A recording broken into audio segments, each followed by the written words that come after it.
Dear friends, ಇವತ್ತು July 1ನೇ ತಾರೀಕು 2026. ನಾನು Don Benedict Sandesh, president of ಸಂತೃಪ್ತಿ ಕ್ಲಬ್.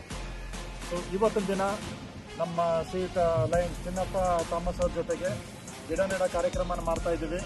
ಇವರು ಮೊದಲನೇ ದಿನ ಒಂದು ಸಕ್ಸಸ್ಫುಲ್ ಆಗಿ ಮಾಡಬೇಕಂತ ಎನ್ವೈರನ್ಮೆಂಟ್ ಪ್ರೋಗ್ರಾಮ್ನ ನಮ್ಮ ಲೈನ್ ರಾಜೀವ್ ಚಂದ್ರಶೇಖರ್ ಸರ್ ಅವರು ಇದಕ್ಕೆ ಒಪ್ಪಿಸಿದ್ದಾರೆ. ಇವರು ಸಕ್ಸಸ್ಫುಲ್ ಆಗಿ ಮಾಡ್ತಾರೆ ಅಂತ ಇವ್ರ ಜೊತೆಗೆ ನಾವು ಕೈ ಜೋಡಿಸಿದ್ದೀವಿ. ನಮಗೆ ಈ ಒಂದು ಅವಕಾಶ ಕೊಟ್ಟಂತಹ ಲೈನ್ ಚಿನ್ನಪ್ಪ ಥಾಮಸ್ ಅವ್ರಿಗೂ ಹಾಗೂ ನಮ್ಮ ಡಿಸ್ಟ್ರಿಕ್ಟ್ ಗವರ್ನರ್ ಆದಂತಹ ರಾಜೀವ್ ಚಂದ್ರಶೇಖರ್ ಸರ್ ಅವ್ರಿಗೂ ಧನ್ಯವಾದ ಹೇಳ್ತೀವಿ. ಇದೇ ರೀತಿ ನಾವು ಈ ಒಂದು ಎನ್ವೈರನ್ಮೆಂಟ್ ಪ್ರೋಗ್ರಾಮ್ನ ಸಕ್ಸಸ್ಫುಲ್ ಆಗಿ ಮಾಡ್ತೀವಿ ಅಂತ ನಮ್ಮ ಕ್ಲಬ್ ಆಫೀಸರ್ ಎಲ್ಲರ ಜೊತೆಗೆ ಇವತ್ತಿನ ಮಾತು ಕೊಡ್ತಾ ಇದ್ದೀನಿ. Thank you.